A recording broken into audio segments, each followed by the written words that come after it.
Hey amigos, bienvenidos a nuestro video de hoy, jueves 14 de marzo. Traemos temas que quiero platicar contigo en particular, muy interesantes y sobre todo relevantes. Fíjate que hoy vamos a arrancar con este tema de la Suprema Corte de Justicia de la Nación. Ayer hubo una resolución que ha tenido impacto desde luego para los negocios de Ricardo Salinas Pliego.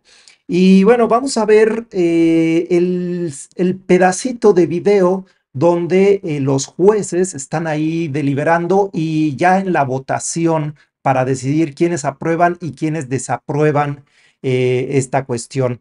Después vamos a ver la respuesta que da hoy mismo, hace unos minutos, en su mañanera, López Obrador al respecto. Y después vamos también a irnos un poquito en el viaje al pasado, porque esto de que la Suprema Corte no se toca, en realidad es que sí se toca, y hace más de 20 años, poco más de 20 años, durante el gobierno de Cedillo, hubo un ¡pum! Corte de tajo a la Suprema Corte para rehacerla por completo. Entonces vamos a recordar un poquito lo que sucedió en aquellos tiempos para darnos cuenta realmente de qué es lo que puede suceder con el gobierno y su intención de reformar este poder. Después vamos a ver también una declaración ayer mismo de Claudia Sheinbaum, donde le están preguntando esto de la oposición tiene pensado utilizar a la Suprema Corte, a algunos jueces para anular la elección. Vamos a ver también ella qué es lo que declara al respecto. Quiero enseñarte de paso en ese mismo tema cómo va un monitoreo semanal que me encontré en un diario, un diario digital, para que también tengamos una idea mucho más constante de cuál es la realidad en las encuestas, en la voluntad del pueblo mexicano en función de lo que va a suceder en menos de 3 meses, que son las elecciones. Y por último, terminaremos con nuestra cereza del pastel, que de nuevo le pertenece a Xóchitl Gálvez y ahora se metió en un tema por ahí con un grupo de rock, el grupo de Molotov. Entonces, vamos a ver ese video y cuál ha sido la reacción. Y muy bien, pues entonces ya tenemos los temas, vamos directo para allá y voy a empezar por abrir este video y me voy a hacer a un lado para que lo puedas ver bien.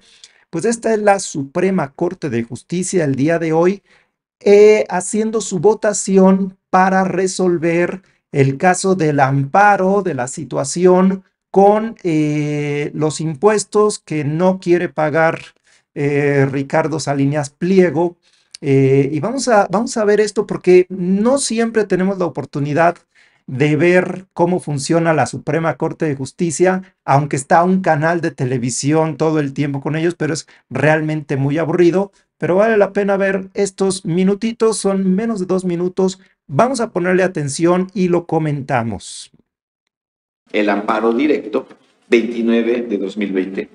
Sí, ministro presidente, tomo nota del asunto que ha quedado en lista y doy cuenta con el amparo directo 29/2020 que propone único la justicia de la Unión, ampara y protege a la parte quejosa contra la sentencia reclamada. Ministra Esquivel Moza. En contra, y porque es fundado el concepto comisión a distribuidores e infundado el resto de los conceptos. ¿Nos podría repetir, señora Sí, secretaria, el sentido del proyecto? La justicia de la Unión ampara y protege a la quejosa contra la sentencia reclamada. En ese sentido, estaría a favor del proyecto. Con la salvedad, dice usted, señora. De que sería fundado el concepto de comisión a distribuidores e infundados el resto de los conceptos. Gracias, señora ministra. Ministro Aguilar Morales.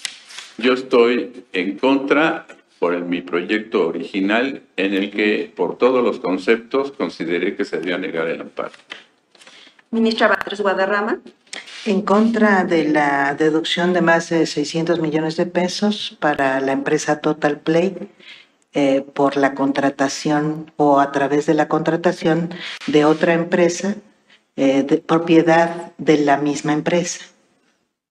Ministro Lainez Potisek.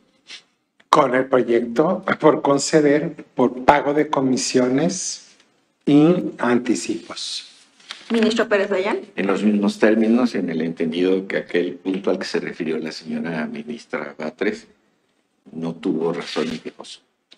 Ministro Presidente, le informo que hay mayoría de 3 votos con el sentido del proyecto, con los votos en contra del ministro Aguilar Morales y de la ministra Batres Guadarrama. Queda aprobado este proyecto con la mayoría de 3 votos que ha quedado registrada. Muy bien, pues ahí acabamos de ver la votación y mira, de entrada lo que yo me doy cuenta es cómo es tan confuso esta forma de hablar, de resolver, como pareciera que la intención es que aunque los estemos viendo, no sepamos exactamente qué es lo que está pasando. A tal grado que la primer ministra que vota, que es esta de aquí, que es la ministra Esquivel, se equivoca. Ella primero dice a favor y después dice en contra. A ver, vamos a ver de nuevo otra vez, porque sí me llama mucho la atención. Fíjate. 2020. Sí, ministro presidente, tomo nota del asunto que ha quedado en lista y doy cuenta con el amparo directo 29/2020 que propone único la justicia de la Unión, ampara y protege a la parte quejosa contra la sentencia reclamada. Ministra Esquivel Moza. En contra, y porque es fundado el concepto comisión a distribuidores e infundado el resto de los conceptos. ¿Nos podría repetir, señora Sí, secretaria, el sentido del proyecto? La justicia de la Unión ampara y protege a la quejosa contra la sentencia reclamada. En ese sentido, estaría a favor del proyecto.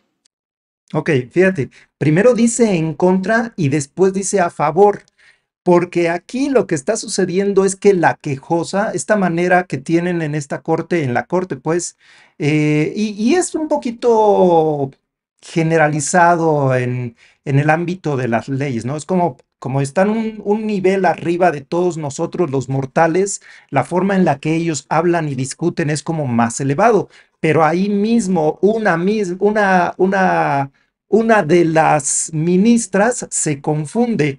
Aquí aparentemente el quejoso es el gobierno que está reclamando. Por eso ella primero dice una cosa y luego se tiene que echar al contrario. Y de otra manera, después viene el voto de este juez por aquí, y fíjate la manera en la que la ministra Batres, que es la hermana de Martí Batres, la última que entró por decisión de López Obrador, fíjate cómo ella sí aterriza un poquito más el sentido de su voto para explicar y que no quede duda, incluso para nosotros que lo estamos viendo, fíjate. Con la salvedad, dice usted, señora. De que sería fundado el concepto de comisión a distribuidores e infundados el resto de los conceptos. Gracias. Y es ella la que habla. Ministro Aguilar Morales. Yo estoy en contra por mi proyecto original en el que por todos los conceptos consideré que se debía negar el amparo. Ok, él está en contra porque él es precisamente de los que está defendiendo el hecho de que la empresa Salinas Pliego, y en este caso creo que es Total Play, no debe de pagar la cantidad de impuestos que está solicitando el gobierno, yo me imagino que por parte de Hacienda. Vamos a ver ahora cómo lo hace, cómo emite su voto la ministra Batres. Ministra Batres Guadarrama. En contra de la deducción de más de 600 millones de pesos para la empresa Total Play por la contratación o a través de la contratación de otra empresa de propiedad de la misma empresa. Ministro Lainez Potisek. Con el proyecto por conceder por pago de comisiones y... Bueno, ¿te diste cuenta? Aquí realmente francamente es muy confuso. La ministra Batres tal cual lo explica como es, yo estoy en contra y describe, ¿no? De esto. Entonces, ahora aquí mismo yo también ya estoy entrando en duda de cómo está el sentido de quién es el quejoso y quién es el que se está quejando. O sea, bueno, más bien el quejoso y quién es el que debería de cumplir la resolución. Anticipos. Ministro Pérez Dayán. En los mismos términos, en el entendido que aquel punto al que se refirió la señora ministra Batres no tuvo razón ni gozo. Ministro Presidente, le informo que hay mayoría de 3 votos con el sentido del proyecto, con los votos en contra del ministro Aguilar Morales y de la ministra Batres Guadarrama. El ministro Aguilar y la ministra Batres Guadarrama. Fíjate aquí, y es que yo también lo estoy viendo junto contigo en vivo y en directo. Son estos dos ministros, la ministra Batres y este ministro de acá, los que se oponen, y los que están a favor son la ministra Esquivel, que primero se confundió, dijo una cosa por otra, y los otros dos ministros, uno de ellos es el que está planteando por ahí el proyecto, y en fin, así de confuso termina siendo que hasta para ver el video y entenderlo, debemos de poner mucha atención e inferir a quién se están refiriendo, por dónde se están refiriendo. Bueno, este es el nivel.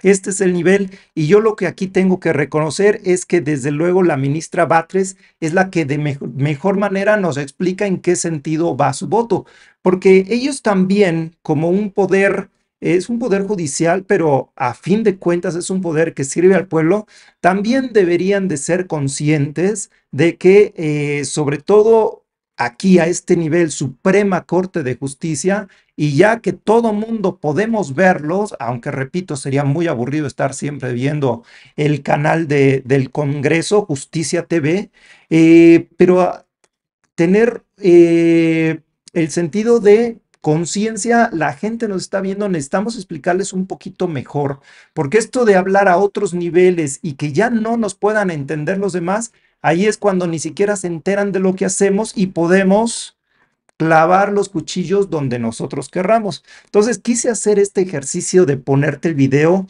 ¿Qué te parece? ¿Qué te parece a ti? ¿Cómo explican, cómo exponen, cómo ellos mismos se hacen bolas? Y si ellos mismos se hacen bolas, pues aquí nosotros, ¿cómo más nos vamos a hacer bolas? Lo bueno es que, bueno, ya queda esta resolución y vamos a ver cuál es la reacción de López Obrador apenas hace unos minutos en la mañanera al respecto de esta resolución que acabamos de ver en video. Vámonos para este video y escuchemos a López Obrador. Ayer es otra operación de el pago de impuestos en total, el total play de 2.366 millones. Y lo único que se quitó, de acuerdo a la resolución, de 6 temas, 5, la Corte le dio la razón al SAT y 1 a la empresa, de modo que no van a ser 2.000. Se tiene que ajustar 600 millones. O sea, hay una quita de 600, pero no significa que no se va a pagar. Significa que de los 2.300 hay una quita de 600. O sea, según entendemos, tienen que pagar 1.700 millones de pesos. Es que no está muy claro sobre qué fue lo que resolvieron. A ver si mañana ya nosotros informamos, sin el ánimo de polemizar ni de pelearnos, es nada más para que se informe sobre este caso y sí aclarar que no tiene que ver con el otro tema que está pendiente, que yo espero que los magistrados del Poder Judicial resuelvan. Este paquete de alrededor de 22.000 millones de pesos que viene desde el gobierno de Fox viene este litigio.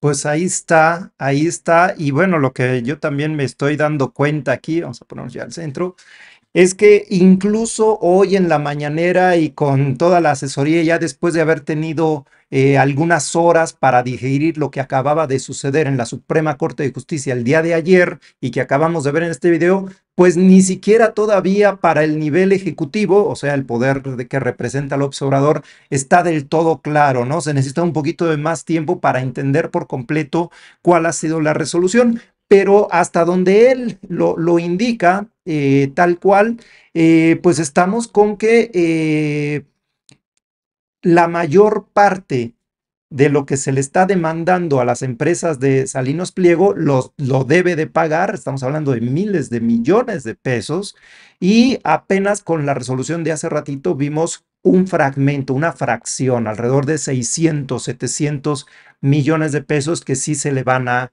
cancelar. Ahora, aquí entrar con algunas reflexiones rápidamente. El sistema tributario mexicano, los abogados y los contadores, no es privativo de México, ¿eh? En todos lados, como dice el dicho, se cuecen habas. Estos profesionales de la contabilidad se dedican a hacer estrategias para, mira, ya cayeron por aquí. Y cada vez voy descubriendo más cosas que suceden aquí con este programa y que me saca muchos efectos muy simpáticos de repente. Pero bueno,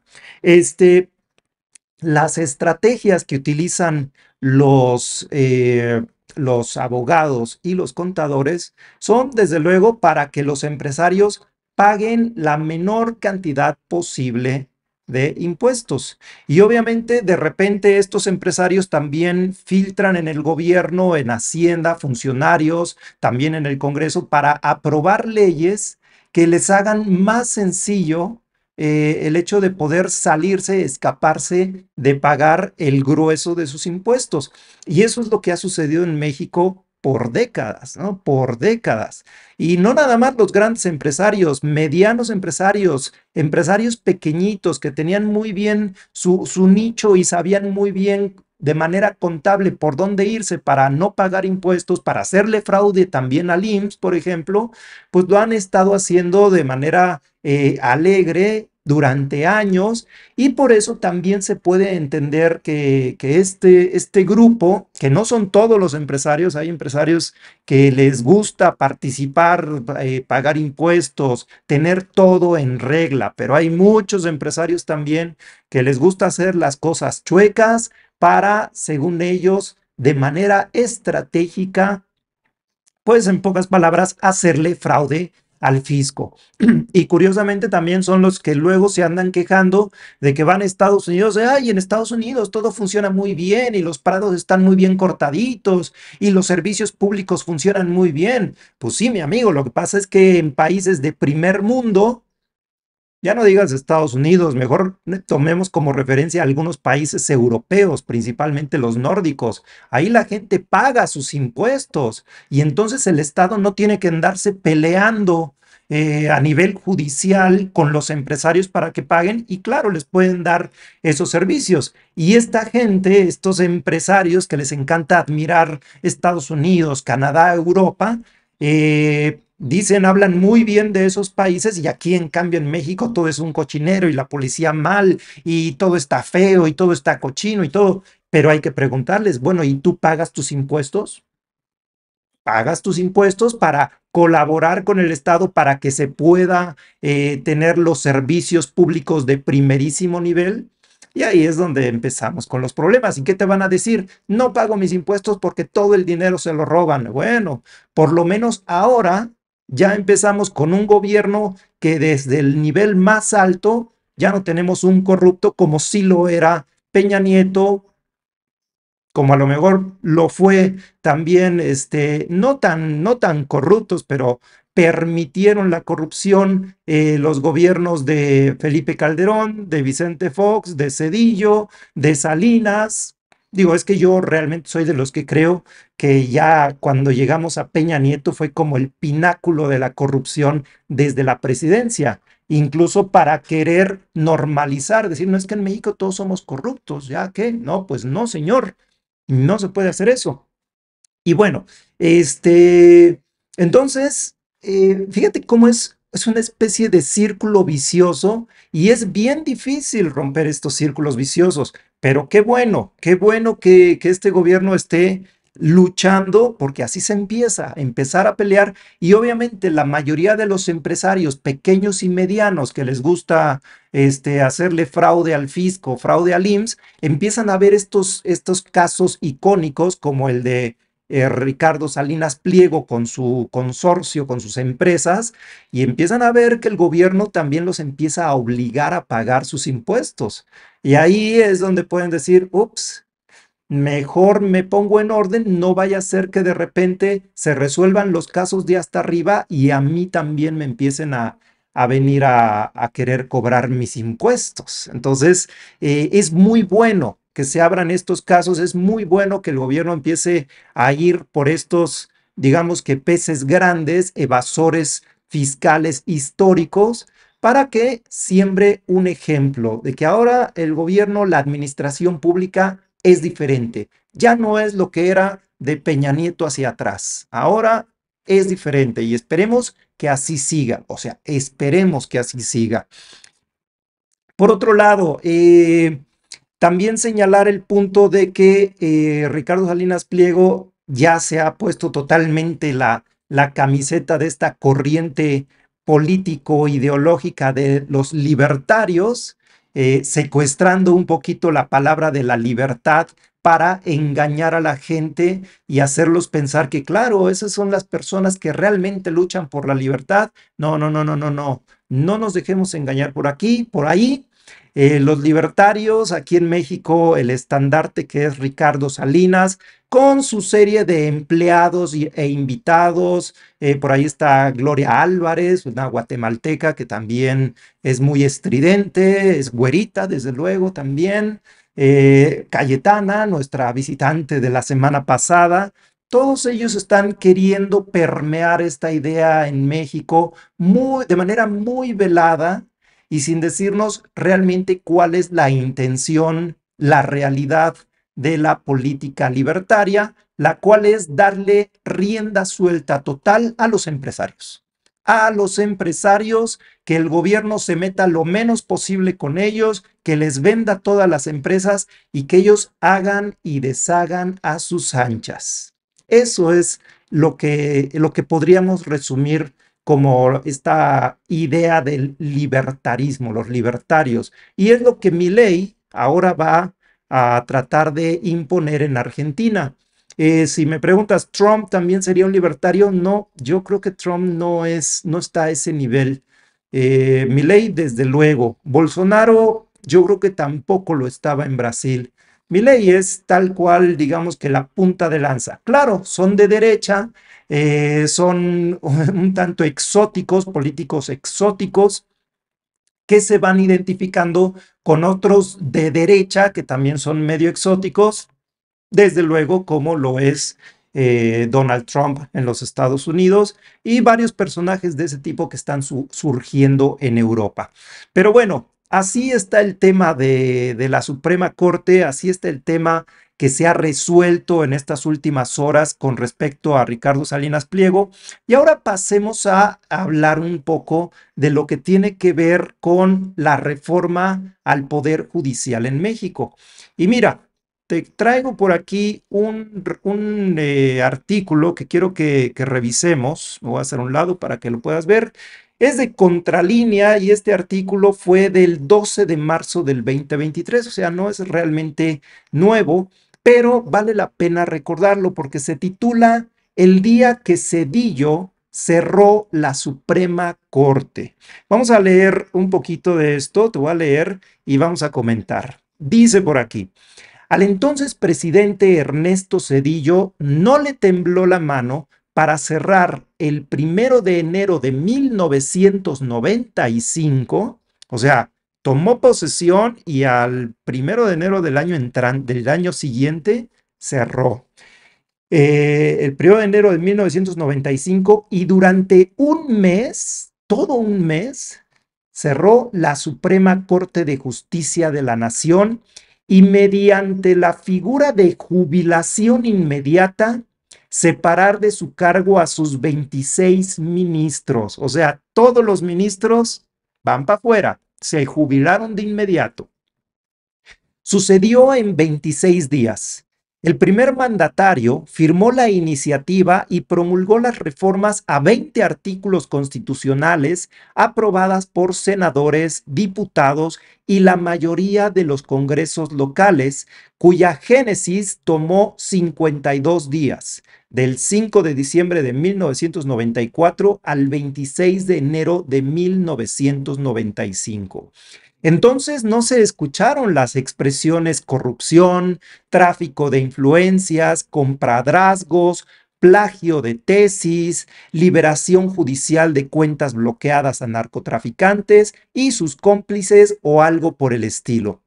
El argumento formal fue: es una respuesta a la exigencia ciudadana de una mejor impartición de justicia. Y aquí lo voy a resaltar. Repito, el argumento formal de Ernesto Zedillo fue: es una respuesta a la exigencia ciudadana de una mejor impartición de justicia. La interpretación generalizada fue: Zedillo no quiere una corte integrada por ministros nombrados por los expresidentes Miguel de la Madrid y Carlos Salinas de Gortari. Los medios poca atención dieron a tremenda situación. Había otros temas que convulsionaban al país. La economía estaba en un colapso por el llamado error de diciembre. Si tienes suficiente edad te acordarás de aquello, que ocasionó devaluaciones, fuga de capitales, atribuidas a que el fugaz secretario de Hacienda, Jaime Serra Puche, compartió información estratégica. También a la vigencia del EZLN y la cercana revelación de la identidad del subcomandante Marcos. Otra incertidumbre era si el entonces presidente de los Estados Unidos, Bill Clinton, y el Fondo Monetario Internacional salvarían o no a México con créditos que llegaron a ser por más de 60,000 millones de dólares. Bueno, este artículo lo puedes encontrar, repito, en la revista Contralínea, y es del 12 de marzo del 2023, del año pasado. En verdad, pues es apenas hace un año, el día que Zedillo cerró la Suprema Corte, así se titula. Y bueno, es muy interesante ver el contexto en el que se daba esta situación, ¿no? Existía una crisis en México tremenda. Aquí vamos a dejar a Zedillo para que se vea por ahí. Ahí está Zedillo. Aquí está Zedillo.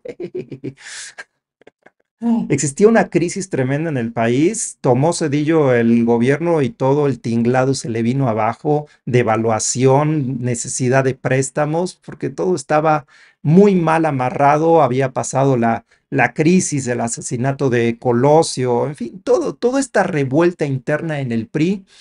Y Zedillo aprovechó, digamos que las aguas muy revueltas del país para hacerle un reset a la Suprema Corte de Justicia.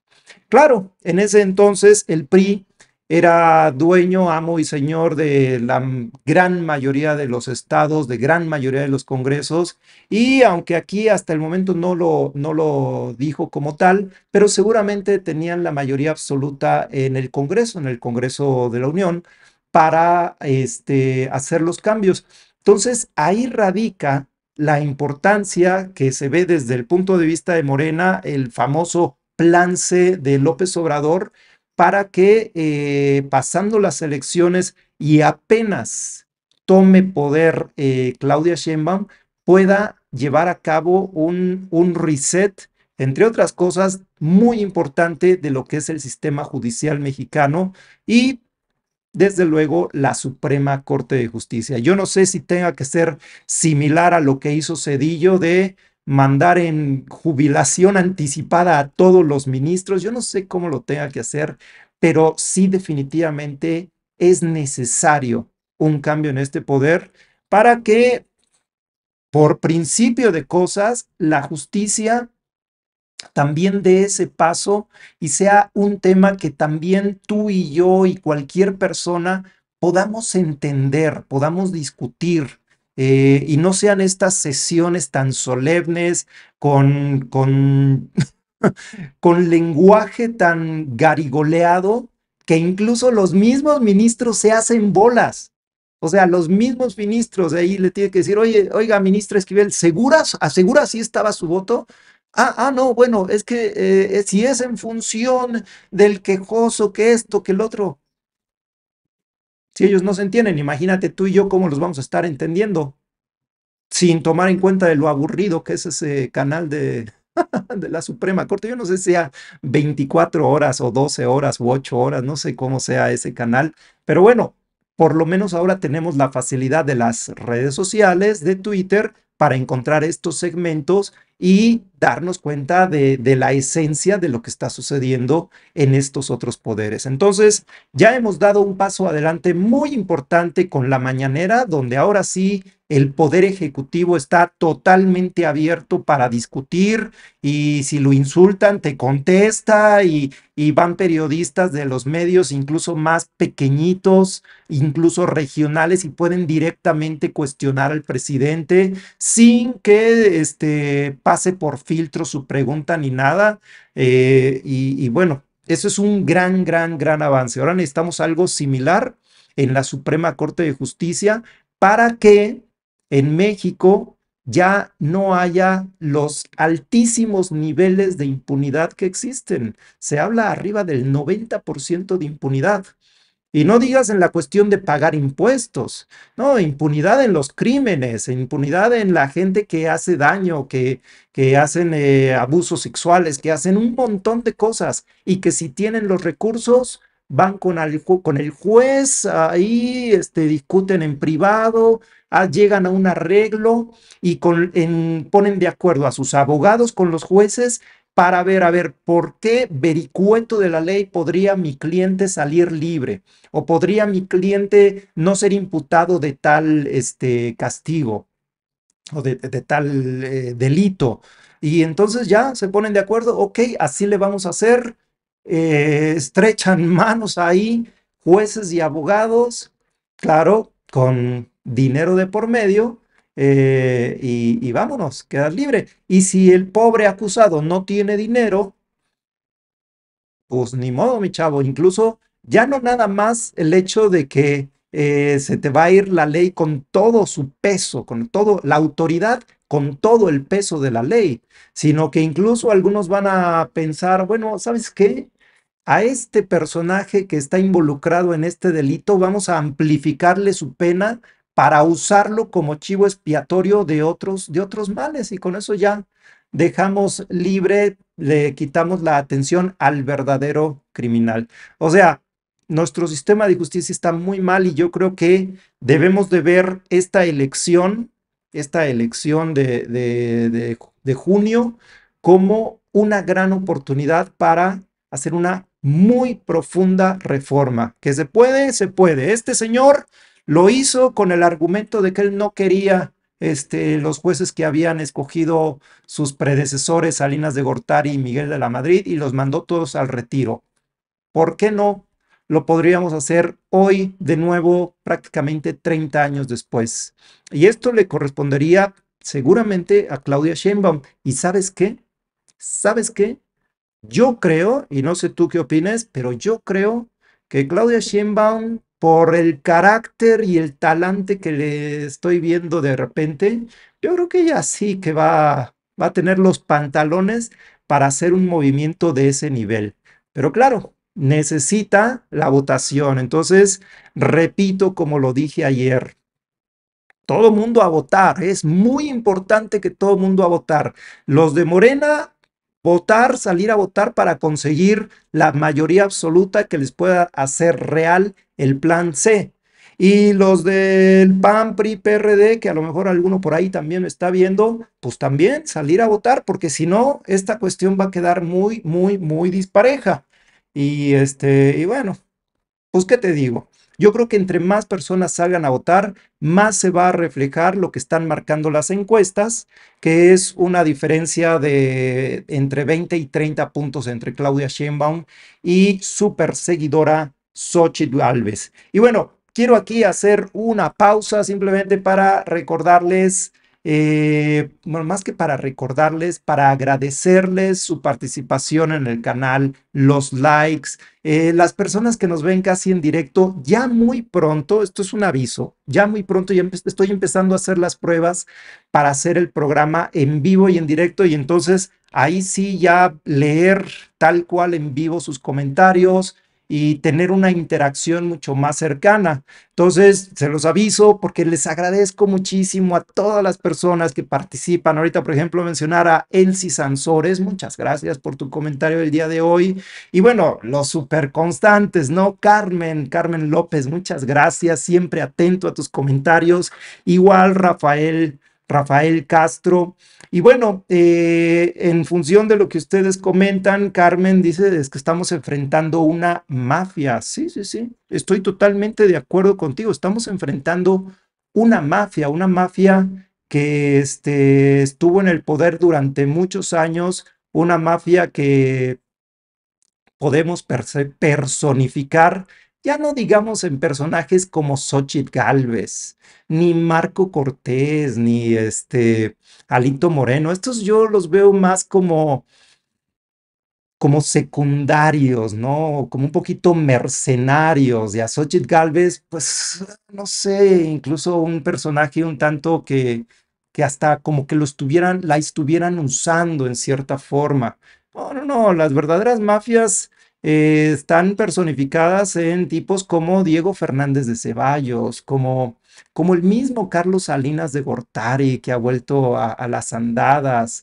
Y ya de los más contemporáneos, pues desde luego Felipe Calderón, que no deja de estar ausente. Él se fue de México porque supo que no podía vivir aquí en México por el repudio generalizado que hay tras su gobierno, pero él sigue operando y está operando mucho, apoyando desde luego lo que es la derecha extrema, los libertarios. Entonces, él está por ahí siempre muy activo en su Twitter, siempre con el ojo puesto y desde luego con su esposa aquí de emisario, ella sí, aquí en México. ¿Qué clase de matrimonio es ese que el señor ya está en España y la señora vive aquí en México? Pero bueno, quién sabe en realidad cómo se llevarán ellos dos. A lo mejor ya nada más los une el interés de poder tal cual. Pero bueno, eso es irrelevante para lo que aquí comentamos, pero sí es de llamar la atención. Y desde luego, personajes como Ricardo Salinas Pliego y un poquito en segundo plano por ahí, personajes como Slim, los herederos de Slim, los Bayeres, estas familias de potentados que pues han visto este gobierno, no les gusta del todo. De hecho, vamos a hablar en próximos programas acerca de qué hay también detrás de esta guerra sucia que está cada vez increciendo conforme avanza la elección, bueno, las campañas electorales. Vamos a pasar rápidamente al siguiente tema por aquí. Tenemos el siguiente video donde, y esto lo ligo con lo que mencionas por ahí, Rafael, de que tú sí crees que sean capaces de incendiar el país. Ayer hablaba yo, ¿no? De incendiar el país. Y bueno, mira, son opiniones, son percepciones, y yo creo que tú y yo sí estaremos de acuerdo en que ojalá que no. Ojalá que no se atrevan a ir a un extremo de golpe de Estado, de anular las elecciones, porque a todos nos iría mal. Entonces, esperemos que no. Vamos a mantenernos tranquilos, Carmen, tranquila. Lo más importante es, desde luego, ir a votar. Todos tenemos que salir a votar. porque saliendo a votar todo México en masa, ahí es donde mi argumento es, con tantos millones de votos, no digas un fraude electoral, un nivel de golpe de Estado no es viable, no es viable, es viable cuando está muy fraccionado el pueblo, cuando a lo mejor hay cierto desinterés, cuando la guerra sucia ha surtido efecto y mucha gente realmente la cree, pero salir a votar y demostrar que las encuestas están bien a los creadores del golpismo, a los intelectuales, a los actores intelectuales, yo creo que tampoco les conviene. Y vamos a ver qué dice Claudia Sheinbaum. Me voy a hacer a un lado para que veamos esta respuesta, porque ayer a la salida de un meeting o aquí en un aeropuerto le cuestionan al respecto. Vamos a ver qué responde. La posibilidad de anular las elecciones presidenciales desde el Poder Judicial, ¿qué piensa de esto, como lo señaló el presidente? Pues es una posibilidad para ellos, como ven que no tienen posibilidad de reconocimiento del pueblo de México, porque ellos están muy abajo en reconocimiento popular, pues entonces están buscando otras formas porque quieren regresar al poder, pero el pueblo está participando de una manera masiva, entonces hay que llamar a participar a todos y a todas de manera masiva para que sean unas elecciones ejemplares. La posibilidad de anular. Pues ahí está lo que dice Claudia Sheinbaum y básicamente en la misma línea, ¿no? De lo que te decía hace un ratito, con una participación masiva ya no es viable dar golpes de Estado, declarar anulación de elecciones o mucho menos llevar a cabo un fraude. Y eso es la clave. Ella lo dice tal cual, sí, es para ellos, para la oposición, es una posibilidad ante la incapacidad que se va viendo día tras día en los números y en medios que también así lo señalan, porque mira, me voy a hacer otra vez a un lado para que veas esta publicación. Si tú entras al Financiero, tal cual al financiero.com.mx, tú te encuentras la primera plana y aparentemente todos los días están mostrando una métrica que se actualiza, según entiendo, semana tras semana. Y entonces este ejercicio empezó por ahí de septiembre del año pasado. La línea roja es Claudia Sheinbaum, esta línea azul es Xóchitl Gálvez y aquí la línea naranja es la de Jorge Álvarez Maínez. Y voy a tratar de hacerlo un poquito más grande para que puedas ver mejor, lo mejor posible. Pero fíjate cómo, sobre todo a partir de este año, a partir de que se dieron ya, se supo quiénes eran las candidatas, que eso sucedió más o menos entre septiembre y octubre, los datos más o menos se han mantenido. Fíjate, a finales de septiembre, principios de octubre, Xóchitl Gálvez 36.59, llegó a estar en 39% en octubre. En estas fechas a lo mejor también del lado de Morena estaba la selección de quién iba a ser la corcholata ungida, todo eso. Y después avanzamos noviembre, empieza a bajar Xóchitl Gálvez, 33, 32, 31% en diciembre. Enero, ya este año, pues incluso llega a caer hasta el 26%, 26.25%. Y de ahí, del 13 de enero a lo que es el 10 de marzo o el 12 de marzo, la última medición de esta semana, está en 27.86%. O sea, del punto más bajo que fue aquí 26, ha recuperado un poquito más de un punto, 27.86.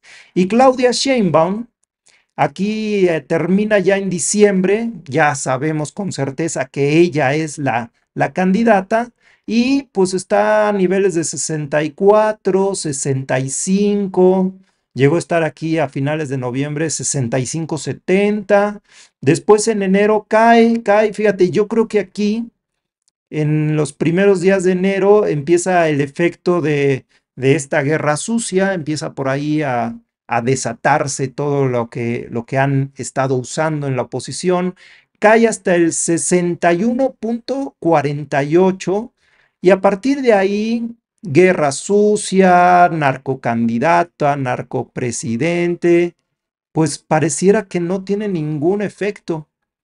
Al día de hoy está en 63.38 contra 27.86. Y bueno, el pobre Álvarez Maínez, 8.78, después de haber logrado estar hacia 11%, algo así. Bueno, pues este cuate lleva una campaña pues bastante gris, sobre todo a partir de ese episodio del estadio de fútbol y que andaban bien happy. Pues no levantan. Pero es muy interesante ver estas líneas rectas, ¿no? Claudia Sheinbaum, 62, 55, 63, 38, es un poquito hacia arriba de enero a marzo, y Xochitl Gálvez de 27, 28, ahorita está en 27, 8, o sea, está plano. Y yo anticipo que esto va a seguir así. Y es muy relevante este tipo de sondeos y este tipo de seguimiento. No digas que estoy viendo yo aquí el periódico de La Jornada. No, estoy viendo el financiero del grupo de Bloomberg, me parece. El Financiero, donde hay muchos columnistas odiadores de López Obrador, entre otros, pues me imagino que todavía sigue por ahí Pablo Iriart y varios más. Pero el punto es, estos mismos medios a nivel institucional están validando lo que va a ser seguramente la victoria de Claudia Sheinbaum. Entonces, también desde este punto de vista, se atreven a mucho esta oposición con su estrategia de golpe blando, con todo esto, pero, por ejemplo, en los grandes medios, de manera institucional, ellos te están diciendo, mira, mis columnistas pueden decir toda la mierda que quieras, pero nosotros tenemos que, como medio, para sostener nuestro nivel de credibilidad, en cierta forma, tenemos que marcar los sondeos tal cual son. Entonces, esto que nos dé un poquito de paz, en el sentido de saber que no están todas las cartas echadas y en juego. Me preocuparía yo si de repente hicieran un cruce aquí y ya artificialmente llevaran a Xochitl Gálvez a un empate técnico con Claudia Sheinbaum, pero no, eso no está sucediendo, ni siquiera en el Reforma. En otro programa le echamos un ojo al Reforma a ver cómo está. Lo que pasa es que el Reforma es de paga, entonces es un poquito más difícil, es mucho más factible para cualquiera de nosotros entrar ahora mismo al financiero.com.mx y ver la información que están desplegando. Entonces, mis amigos, así está el tema de las elecciones, así está el tema de la Suprema Corte de Justicia. No sé, ¿qué opinas? ¿Qué sentido te da todo esto que estamos viendo? Es un poquito contradictorio, ¿no? Ayer veíamos el manual del golpe blando. Nos damos cuenta que a nivel de difusión de periodistas, de opinadores, no se diga Denise Dresser, Jorge Castañeda, todos ellos sí están tratando de meter todo este tema de que va a ser una elección de Estado, van a querer hacer un fraude, esto, lo otro. ¿Cuál fraude? El fraude es necesario cuando tú sabes que estás abajo y entonces necesitas de alguna manera recuperar cierto número de puntos, comprar cierto número de votos para darle la vuelta. Esos eran los fraudes. Que ahora la oposición señale elección de Estado y un fraude a la vista, es una esquizofrenia. Te digo, es la estrategia del ladrón que señala a otra persona, él es el ladrón, él es el ladrón, pero cuando en realidad el ladrón eres tú, lo único que estás queriendo hacer es despistar al policía, y entonces el policía se va corriendo detrás del otro y tú ya te vas por otro lado, ¿no? Eso lo hemos visto en cantidad de películas. Y es lo que están tratando de hacer al señalar, bueno, al señalar tantas cosas, ¿no? Al señalar un cerco mediático, al señalar que es una elección de Estado, al decir que se viene un fraude electoral, al decir que tantas cosas que se les estaban ocurriendo decir, y no digamos los disparates que de repente hace la candidata de la oposición, que repito, ya lo he dicho otras ocasiones, eh, la derecha en México, el sector conservador, la clase media y alta que son conservadores, y también hay clase baja conservadora, pero sobre todo este sector que históricamente era panista o ha sido panista, no se merecen los dirigentes y los candidatos que tienen hoy estos partidos. Realmente no se lo merecen. No se lo merecen. No se merecen este nivel de campañas. No se merecen este nivel pues ahora sí que digamos, de aplaudidores que tiene la oposición. No se merecen a tipos como de Mauleón con su sarcasmo clasista. No se merecen a Denise Dresser con esta histeria, eh, pues también clasista, racista. No, no se lo merecen, porque ser conservador no implica a fuerzas ser clasista, ni tampoco implica ser racista. O sea, no nos tenemos que ir a ese extremo. No, no tienen por qué ser así.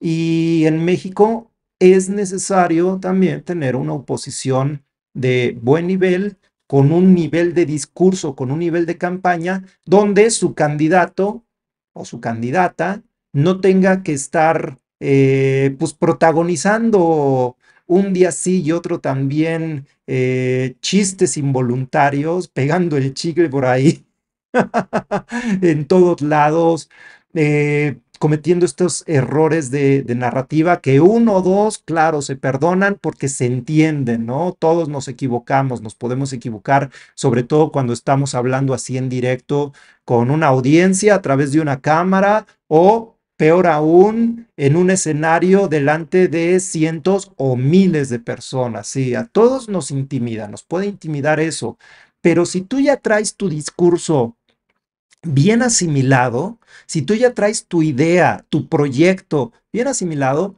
lo puedes explicar de diferentes maneras y se lo puedes explicar tanto a un niño como a una familia, como a un grupo pequeño en un lugar cerrado, como a una multitud en un estadio. Entonces, la carencia visible de un candidato que tiene que estar pegado a lo que lee, porque si no se equivoca, porque si no tiene que hacer nuevas tomas, como también se ha visto y todo eso, no es lo que merece una oposición. Necesitan también incluso elevar el nivel de profesionalismo. Ya nos tocará ver los debates y a ver cómo les va a ir en los debates. Yo desde ahorita anticipo, yo creo que Claudia Sheinbaum ya va muy bien preparada, va a llegar de una manera muy serena a dar y repartir, sobre todo en el sentido de propuestas. Me imagino a Jorge Álvarez Maínez, que ese tipo no es tonto, ese tipo es astuto, puede ser que sea astuto, no tiene el carisma, por ejemplo, que sí tiene Samuel García, que es mucho más atrabancado como buen regiomontano. Y no quiero decir que todos los regiomontanos sean atrabancados, pero este tiene el tipo, ¿no? Yo soy chao para adelante. Y en el sentido de Jorge Álvarez, a mí me da la impresión que va a presentar va a tener una participación medianamente rescatable en el debate, pero él está muy lejos por lo que representa y seguramente por lo que va a traer de propuestas, pero es mucho más centrado. A mí la que me da mucha curiosidad ver es a Xóchitl Gálvez. ¿Cómo va a estar Xóchitl Gálvez en el debate? Sobre todo si de repente la hacen trastabillar, la van a sacar, seguramente la van a sacar por ahí de sus líneas y va a ser muy interesante ver. Yo no creo, de aquí lo anticipo, no creo que vaya a salir bien librada Xóchitl Gálvez. Por todo lo que venimos viendo, no es la mejor candidata para ser presidente. Nada más aquí aventurándome. Si a mí me hubieran preguntado quién era mejor candidato de la oposición para luchar en esta elección, definitivamente la señora esta priista, ¿cómo se llama? Beatriz. La priista que se quedó en el camino. A ver, voy a consultarlo rápidamente para no equivocarme. Aquí es Beatriz Paredes. Beatriz Paredes. Esa señora sí que era una política mucho más profesional, con mucho más tablas, que tenía muchísimo más presencia y capacidad de representar a la oposición, pero como ya habían hecho el arreglo de que tenía que ser el PAN el que mandara un político y no iban a quemarse con Santiago Krill, que también Santiago Krill podría haber sido un candidato un poquito más, más representativo del PAN. Se lanzaron con Xóchitl Gálvez y bueno, ya ves que dicen que incluso fue López Obrador el que la postuló. Y bueno, vámonos a despedir con precisamente Xóchitl Gálvez porque nos ha regalado otro chasco de Xóchitl Gálvez, ahora en función de Molotov. Y esto sale del TikTok de Xóchitl Gálvez directamente. Voy a cortarlo para que no vaya a haber problemas aquí con derechos de autor porque sí se escucha la música. Pero mira, vamos a poner los primeros segundos para que veamos lo que dice Xóchitl Gálvez. Vamos a ver. Es un grupo musical que quiero mucho. Molotov es un grupo musical que quiero mucho, es lo que ella está diciendo ahí, con la música de Molotov de fondo. Hicieron mi canción. Hicieron mi canción, Cuando fui candidata a gobernadora. Cuando fui candidata a gobernadora. O sea, Molotov le hizo su canción cuando fue candidata a gobernadora. En el estado de Hidalgo. En el estado de Hidalgo. Eso es lo que dice Xóchitl Gálvez. Y después empieza a cantar un poquito la estrofa. Ahí viene Xóchitl. Ahí viene Xóchitl. Que sí, que no. Que sí, que no. Que como chingados, no. Que cómo que no. Y esto lo hacen como parte de su campaña política, o sea, son las ideas, vamos a llamarles las ideas millennial para tener contenido en su TikTok. Y luego, inmediatamente, o bueno, a las pocas horas, la banda de Molotov en Instagram publica, y esto fue una story, entonces no lo pude pescar directamente yo, pero pues aquí te lo leo porque aquí aparece.